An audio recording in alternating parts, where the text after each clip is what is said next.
I was halfway through a stale bagel, sitting in Crestwood Realty's break room, when my phone pinged. A calendar invite from Ethan Caldwell, the new CTO, 38 years old, with a subject line, Quick Sync, 9 a.m. I figured it was another one of his modernization talks, more buzzwords about cloud migration that didn't apply to the system I'd built from scratch. I was wrong, dead wrong. I walked into the boardroom, still wiping crumbs off my shirt, and there he was, Ethan, perched at the head of the table like he owned the place. His designer glasses gleamed under the fluorescent lights. Next to him sat Hannah Lee, 45, from HR, clutching a manila folder like it was a grenade. "Nathan," Ethan said, his voice smooth as a used car salesman, "we can hire 4 junior engineers for your salary." The words hit like a sledgehammer to the chest. "I'm Nathan Reed, 52, lead systems architect at Crestwood for 18 years. I'd turned their pathetic setup, 2 dusty PCs and a dial-up modem, into a network managing 70 properties across 3 states. Every server, every line of code, every late-night fix when the payment portal crashed, that was me. And now this Ivy League punk, 6 months on the job, was telling me I was expendable?" My stomach churned, but my face stayed stone. Hannah slid the folder across the table, her eyes avoiding mine. "The severance is generous," she said, her voice barely above a whisper. 2 months' pay in my accrued vacation time. Generous, my ass. I leaned back in the chair, the leather creaking under me, and let the silence stretch. Ethan shifted, expecting me to beg or rage. I didn't. I couldn't. My mind was a tornado, 18 years of sweat, of missed anniversaries, of proving myself to a company that just spit me out. Betrayal doesn't even cover it. It was like finding out your best friend sold your truck behind your back, then handed you a bus pass. I thought of the tenants relying on my system, the maintenance crews who'd call me at 2 a.m., the way Crestwood's old owner, Leonard Marsh, used to shake my hand and say, "You're the backbone, Nathan." Now, under this new private equity crowd, I was just a line item to slash. My pulse hammered in my ears, but I kept my hands steady, folding them on the table. "Thank you," I said, my voice flat as the tabletop. Ethan blinked, thrown off. "Is that all you have to say?" he asked, leaning forward like he wanted to fight. I shrugged. "Seems pretty straightforward." Hannah glanced at Ethan, her lips tight, but I was already standing, grabbing the folder.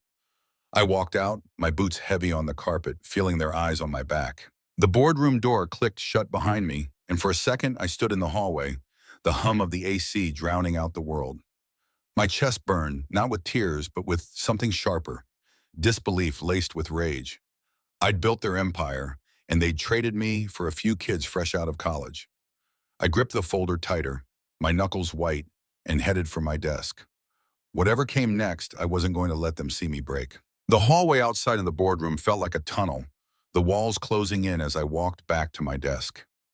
My boots thudded against the linoleum, each step a countdown to the end of 18 years at Crestwood Realty. I, Nathan Reed, 52, wasn't about to let Ethan Caldwell or Hannah Lee see me flinch. My chest was a furnace, stoked with the sting of being discarded. But I locked it down, my jaw set like concrete.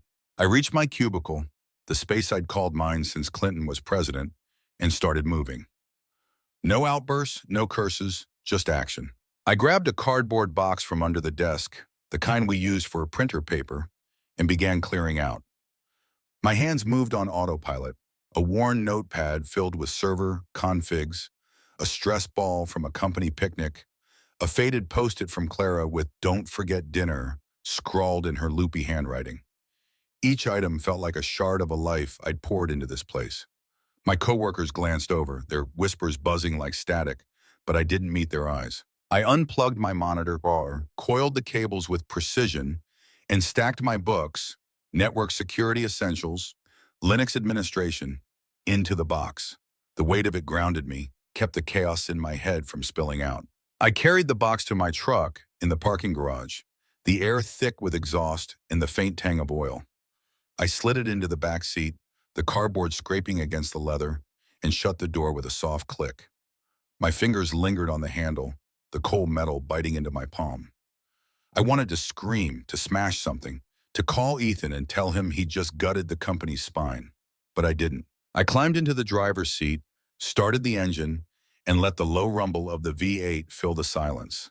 The dashboard clock read 9:47 a.m., less than an hour since my world flipped upside down. At home, I parked in the driveway, the crunch of gravel under the tires louder than my thoughts. Clara was at her book club, the house empty except for the hum of the fridge. I set the box on the kitchen counter next to a half-empty coffee pot and poured myself a mug. The steam curled up, warm against my face, but it didn't touch the ice in my gut. I walked to the back porch, the screen door creaking, and sank into a wicker chair. Rain pattered on the awning, a steady drum that matched the dull ache behind my eyes. I sipped the coffee, black and bitter, staring at the backyard where Clara's roses sagged under the downpour. My mind churned, replaying Ethan's smug face, Hannah's averted gaze. I'd been loyal, stayed late, fixed crises while executives golfed. Now I was a cost to cut, a number swapped for cheaper labor. The hurt wasn't loud. It was a quiet blade, slicing deeper with every breath. I set the mug down, my hands steady despite the storm inside. I wasn't ready to plan, to fight, to feel. For now, I just sat, letting the rain and the weight of the morning hold me still. A man tethered to the wreckage of his past, waiting for the strength to move. The rain kept falling, a gray curtain over the backyard, but my mind drifted far from the porch. I, Nathan Reed, 52, sat frozen, the coffee mug cold in my grip, as memories of Crestwood Realty's early days clawed their way up. Back then, I wasn't a line item to be cut. I was the guy who made things happen, the one they couldn't do without. The contrast between those years and the betrayal I just swallowed burned like whiskey in an open wound. Each recollection a jab to the heart. I was 34, fresh off a dead-end gig in Albany, when Leonard Marsh, 60, the grizzled owner of Crestwood, sized me up in his cluttered office. "Kid," he growled, his voice like gravel, "I need a system that won't crap out when we grow." I nodded, sleeves rolled up, and got to work. My first night, I stayed till 3 a.m., hunched over a wheezing Dell, coding the backbone of their tenant database. By morning, it hummed like a tuned engine. Leonard slapped a greasy diner burger on my desk at lunch, grinning. "You're a damn wizard, Reed." That burger, dripping ketchup, tasted like victory. Weekends blurred into wiring server, racks, debugging scripts, and chugging Red Bull to keep up.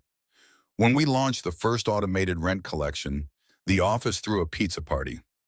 I can still see Clara, then my fiancée, sneaking in with a bottle of cheap Merlot to toast my genius. Her laugh bounced off the walls as Leonard raised a slice and bellowed, "To Nathan, our tech cowboy!" Those nights, I'd drive home under a starry upstate sky, chest swollen with pride, knowing I was building something lasting. But the glow faded. Leonard retired, handing the reins to a private equity firm with slick suits and slicker promises. The pizza party stopped. My office, once a hub of high fives, became a ghost town as old-timers left or were pushed out. I'd catch Clara staring at me over dinner. Her fork paused mid-air when I'd ramble about new protocols. "You're carrying too much, Nathan," she'd say, her voice soft but heavy.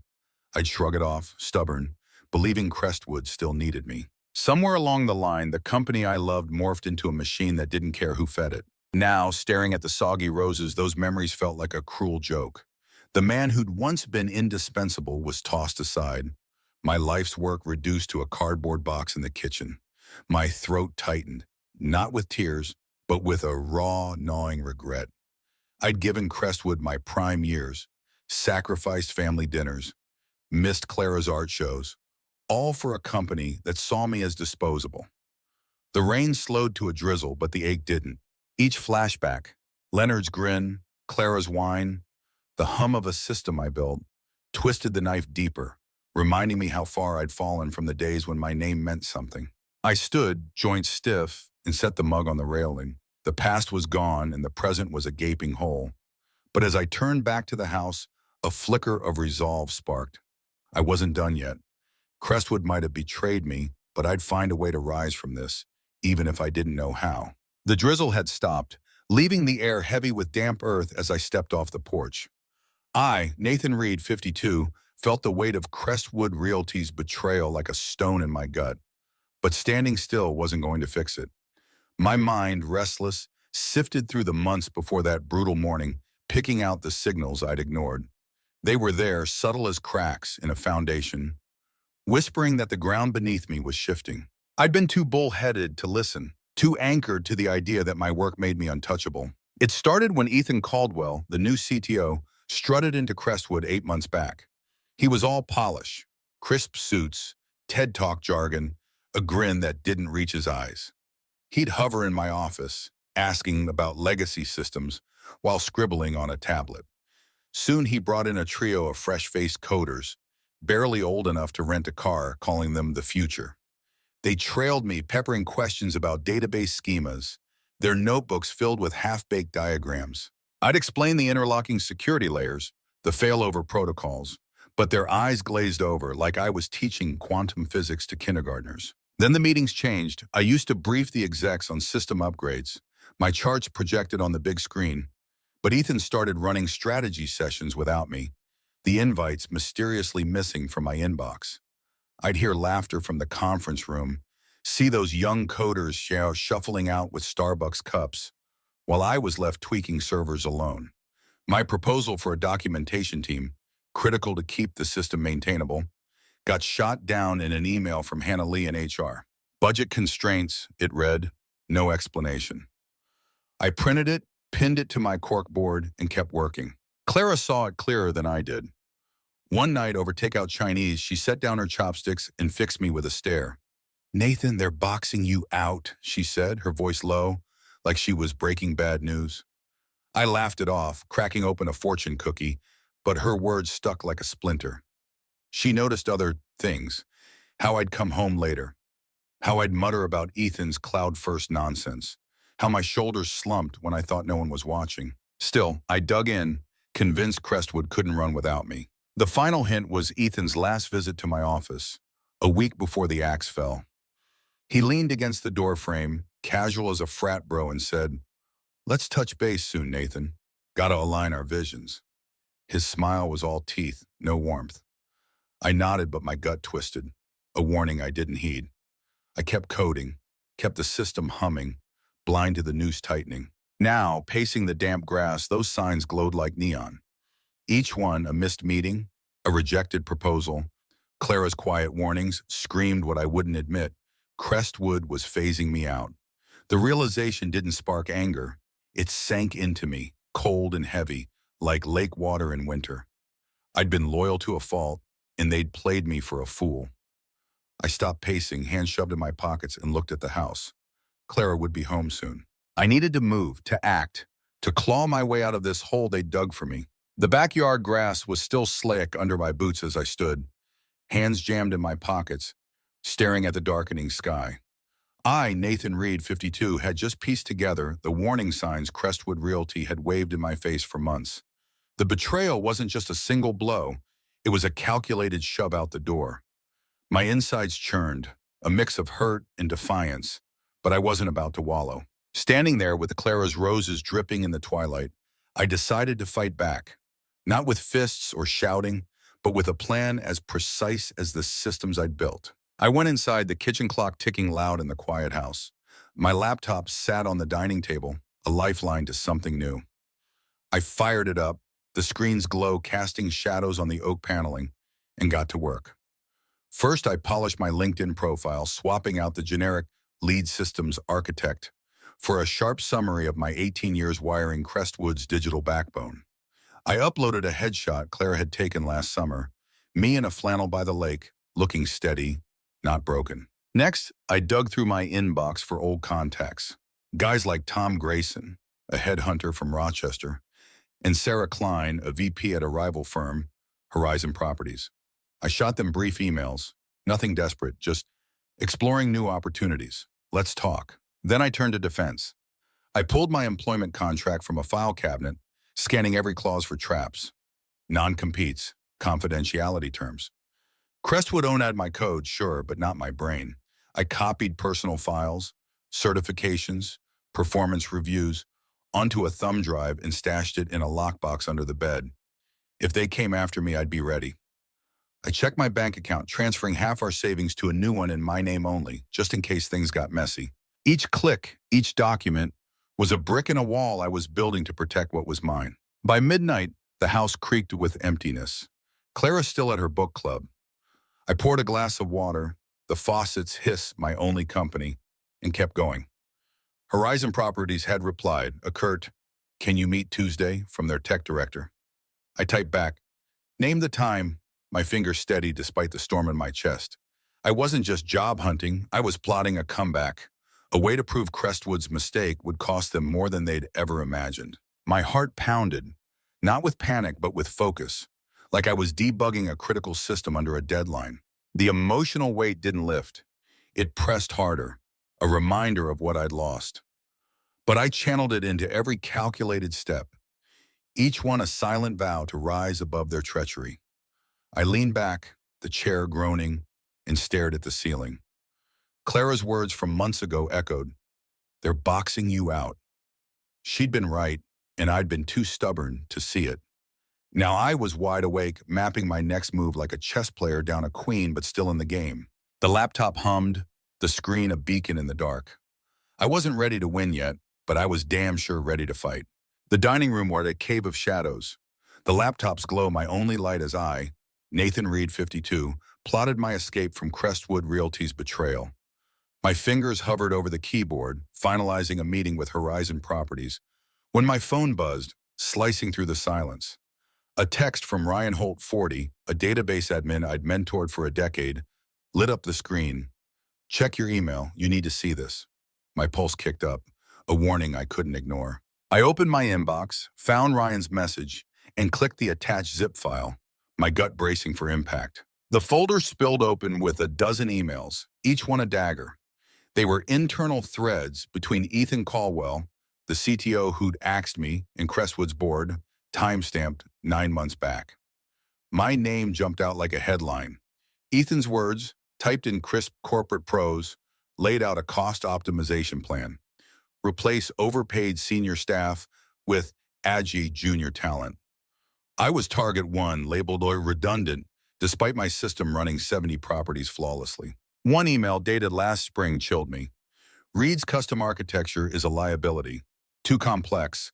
Off-the-shelf solutions will save 1.2 million annually." My jaw clenched, teeth grinding. They'd planned my execution while I was still fixing their crashes. I scrolled further, each message peeling back layers of deceit. Ethan had pitched this to the board as a modernization win, promising a seamless transition by summer. He'd lied through his teeth, knowing my undocumented system was a labyrinth only I could navigate. A board member, some suit named Gerald, replied, "Proceed. Cut Reed by Q3. Q3, that was now. The math hit hard. They'd been sharpening the knife while I trained their new hires, thinking I was indispensable. My chest tightened, a cold fury coiling like a spring. I'd poured my soul into Crestwood and they'd played me like a pawn. I leaned back, the chair creaking under my weight, and stared at the screen. Ryan's email ended with a line. "Found this in the archives. Thought you deserved to know." Deserved, the word stung, a reminder of the loyalty I'd given and the treachery I'd gotten back. My hands balled into fists, nails biting my palms, but I didn't punch the wall or yell. The anger was sharper, quieter, like a blade honed for precision. This wasn't just a firing, it was a conspiracy to erase me, to cheapen everything I'd built. Clara's voice from months ago rang in my head. She'd warned me, and I'd brushed it off. Now the truth was undeniable, etched in black and white pixels. I closed the laptop, the click loud in the empty house. The emotional weight didn't crush me. It fueled me by a dark energy I hadn't felt in years. Crestwood thought they could bury me, but these emails were a map of their arrogance, proof they'd underestimated me. I stood pacing the hardwood, my boots heavy. Horizon's meeting was Tuesday, a chance to start fresh, but this discovery shifted something deeper. I wasn't just moving on, I was going to make Crestwood feel the void I left behind. The night stretched out, and I knew sleep wouldn't come. I was too busy planning, my mind a forge, tempering pain into purpose. The laptop's screen went dark, but the emails from Ryan Holt seared my mind, each word a spark in the furnace of my resolve. I, Nathan Reed 52, stood in the quiet dining room, the sting of Crestwood Realty's conspiracy fueling a plan sharper than revenge. I wasn't going to storm their office or sling accusations. I'd let their arrogance bury them. My system, a beast I'd crafted over 18 years, was their lifeline, and without me, it'd choke. I paced the hardwood, boots clicking, plotting not to fight, but to step back and watch them drown. Morning came, gray light filtering through the blinds. My phone lit up with a voicemail from Ethan Caldwell, his voice tight with panic. "Nathan, the tenant portal's crashing. The new team's lost. Can you consult just an hour?" I let it play, my face a mask, and deleted it without a reply. Later, Hannah Lee from HR emailed, offering $450 an hour for temporary guidance. I typed back, cool as steel, "Appreciate the offer, but I'm committed elsewhere." As each refusal was a chess move, deliberate, leaving Crestwood to fumble in the dark. I knew the system's guts, its encrypted backups, its nested redundancies, were a puzzle only I could solve. They'd refused my documentation team. Now they'd pay for it. I leaned against the kitchen counter, sipping stale orange juice. The fridge's hum, my only company. Clara was still asleep, unaware of the fire in my veins. The emotional churn wasn't loud. It was a low, steady burn, like a coal fire you can't douse. Crestwood's board had plotted my exit for months, banking on cheap coders to replace me. Fine. Let them try. I pictured their junior techs, barely out of college, staring at error logs they couldn't parse, while tenants raged and leases stalled. My silence wasn't weakness, it was a trap, baited with their own hubris. By noon, another call came. Leonard Marsh Jr., 42, son of Crestwood's old owner, now a board member. "Nathan," he pleaded, "we're in deep. Name your price." I held the phone, letting his desperation hang. "I'm unavailable," I said, voice flat, and hung up. Satisfaction flickered. Not joy, but a grim nod to myself. I wasn't sabotaging them. Every line of code was theirs, as my contract stated. But I'd taken my expertise, the unwritten map of their digital empire, and walked away. They'd learn what redundant really meant. I sat at the table, sketching notes for my Horizon Properties meeting. The turmoil didn't fade. It sharpened my focus. Each slight from Crestwood, a whetstone for my will. I wasn't just dodging their pleas. I was setting the stage for their collapse, letting their choices unravel them. My hands stayed steady, but my heart raced, a drumbeat of purpose. Clara's footsteps sounded upstairs, signaling her wake-up. I closed my notebook, the plan locked in. Crestwood would call, again, louder, more desperate. But I'd already moved on, leaving them to face the chaos they'd sown. The trap was set, and I felt the first stirrings of control, a man no longer prey, but the one holding the reins. The notebook lay closed on the dining table. My plan to let Crestwood Realty implode now, a silent pulse in my veins. I, Nathan Reed, 52, stood in the kitchen, the morning sun cutting through the window blinds like a blade. Clara stir-brushed her tea, her eyes searching mine, but I kept my gaze on the backyard, where dew gleamed on the lawn. My trap wasn't a bomb, it was absence, the void of my expertise, and Crestwood was crumbling under its weight. The emotional churn inside me wasn't rage, it was a cold, steady certainty that justice was unfolding, raw and unyielding. My phone stayed quiet, but Ryan Holt, my old database admin, sent a text. "It's bad, man." I opened my laptop, pulling up news feeds. Crestwood's tenant portal had been down for a month. Leasing agreements frozen. Maintenance requests piling up like junk mail. Social media was a firestorm. Residents posting screenshots of error messages, calling the company a clown show. Sterling Group, their biggest client, issued a press release terminating their contract, citing operational failures. I pictured the boardroom, suits sweating, fingers pointing, as their private equity owners watched stock values tank. No words, just images. Ethan Caldwell's office cleared out, his nameplate gone. Junior coders hunched over terminals, faces pale. Hannah Lee dodging calls from angry tenants. I drove to the hardware store, the truck's radio off, letting the hum of the road fill my head. The turmoil didn't break me, it carved me sharper, like a flint struck to spark. Crestwood had hired a pricey consulting firm, some outfit from Boston, but Ryan's next text confirmed they were floundering. Consultants say it's a mess, might take a year to rebuild. A year. I'd built the original system in 6 months alone with a shoestring budget. Now, their shortcut to modernization was a sinkhole swallowing millions. I grabbed a bag of nails from the store shelf, my hand steady, but inside I felt the weight of their miscalculation, heavy as iron. Back home, Clara was on the couch, flipping through a magazine. She didn't ask, but her glance said she knew I was carrying something bigger than groceries. I set the nails by the garage door, then checked my email. A headline popped up: Crestwood sale stalled amid tech crisis. The private equity firm was scrambling, potential buyers spooked by the chaos. I leaned against the counter, the linoleum cool under my palms, and let the scene play out in my mind. Board members pacing, phones ringing unanswered. The empire I'd built, now a house of cards, collapsing in slow motion. The emotional sting didn't vanish. It settled, a quiet undercurrent like a river carving stone. I wasn't gloating. I was witnessing. Crestwood's fall wasn't my doing. Their choices had lit the fuse. I'd only stepped aside, letting their greed do the rest. Clara called me to lunch, her voice soft. I closed the laptop, the screen fading to black, and walked to the table. The world outside was moving, but here, in this moment, I felt a rare calm, not victory, but balance. Crestwood was learning what I was worth, and I was ready to walk away from their wreckage, my head high, my purpose clear. The lunch Clara set out, grilled cheese and tomato soup, steamed gently on the table, but my mind was still on Crestwood Realty's unraveling, a slow-motion disaster I'd watched unfold from the sidelines. I, Nathan Reed, 52, felt the weight of their collapse settle into something final, like a gate slamming shut. The turmoil that had churned through me for weeks wasn't gone, but it had hardened into resolve, a steel rod in my spine. I wasn't their savior or their victim anymore. I was done. As I dipped a corner of the sandwich into the soup, my phone vibrated, a call that would force me to draw the line. The screen showed Leonard Marsh Jr., 42, the last thread tying me to Crestwood's old guard. I let it ring twice, then answered, my voice a low growl.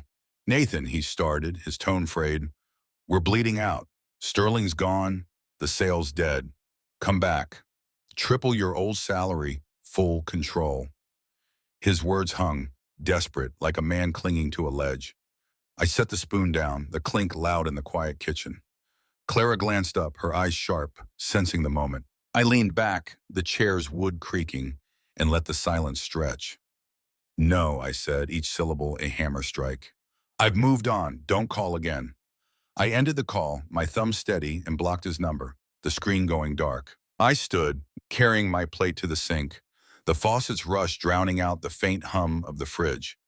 The act felt like cutting a rope, one I'd been tangled in for too long. Crestwood wasn't my burden anymore. Their mess was theirs to clean. The emotional current running through me wasn't relief or triumph, it was a clean break, like snapping a dry branch. I'd given them 18 years, built their digital fortress only to be discarded. Now they were begging, and I was walking away, my dignity intact, my worth undeniable. Outside, I stepped into the garage, the air sharp with sawdust and motor oil. The cardboard box from my old office sat untouched on a shelf, a relic I hadn't opened. I grabbed it, hauled it to the curb, and set it beside the trash cans. The gesture wasn't dramatic, just necessary, like shedding a worn-out coat. A neighbor jogged by, nodding, oblivious to the war I'd just ended. I nodded back, hands in my jeans, feeling the ground solid beneath me. Clara appeared at the door, her silhouette framed by the porch light. You okay? She asked, voice soft but steady. I met her gaze, gave a single nod. Yeah. The inner conflict didn't vanish. It lingered. A faint scar reminding me of the cost of loyalty to those who didn't deserve it. But I wasn't chained to it anymore. I'd severed the tie, not with a fight, but with a choice to value myself. The evening breeze carried the scent of cut grass, and I breathed it in, deep, the first full breath in weeks. Crestwood was behind me, a closed chapter. Ahead was Horizon Properties, a new job, a fresh start. I turned back to their house, Clara waiting, and knew I was ready to build again, this time for me. The porch light cast a warm glow as I stepped back into the house. Clara's quiet presence a steady anchor after I'd cut Crestwood Realty loose. I, Nathan Reed, 52, felt the ghost of their betrayal linger. A faint bruise on my soul, but it no longer ruled me. The turmoil that had gnawed for weeks was easing, replaced by a hard-won calm, like the hush after a storm. I wasn't whole yet, but I was moving. building something new, piece by deliberate piece, in a life I'd chosen. Monday, I started at Horizon Properties, a smaller outfit with big ambitions. My office smelled of fresh paint, the desk bare except for a company mug and a notepad. As director of systems, I earned 25% more than at Crestwood, but the real win was the team. Engineers who listened when I mapped out a new platform, one designed to scale without breaking. I insisted on documentation from day one, training sessions built into the budget, no single point of failure. At lunch, I'd sit with Sarah Klein, 47, the VP, swapping stories about upstate winters over deli sandwiches. Her trust in me wasn't just professional, it was personal, a nod to my worth. Weekends, Clara and I took to the trails along the Genesee River, our new rescue mutt, Rusty, bounding ahead, chasing squirrels. The crunch of leaves underfoot, the bite of autumn air, grounded me in a way Crestwood never could. Clara, 50, would point out herons skimming the water, her smile softer now, free of the worry she'd carried when I was drowning in their mess. One Sunday, Ryan Holt, my old colleague, emailed a thank you, saying my grit had pushed him to leave Crestwood too. I read it by the fire pit, embers crackling, and felt a spark of pride, not loud but real. The emotional weight hadn't vanished. It sat quiet, a reminder of what I'd endured. But it didn't paralyze me anymore. I was rebuilding, not with grand gestures, but in the small, true moments. Tweaking code till it sang, teaching Rusty to sit, holding Clara's hand on the couch during a Bills game. My life wasn't perfect. Bills still piled up, and some nights the past crept in, sharp and uninvited. Yet each step forward, each choice to build right, was a reclaiming of myself. I didn't need Crestwood's apology or their failure to feel whole. I needed this, a life carved by my own hands. Standing in my driveway, I looked at the stars, brighter than they'd seemed in years. The silence wasn't empty, it was full, holding the promise of what I could still create. I'd learned that loyalty to the wrong people costs too much, but faith in yourself pays dividends.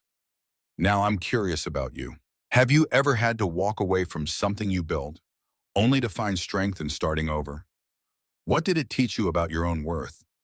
Share your story. I want to hear how you rose from the ashes.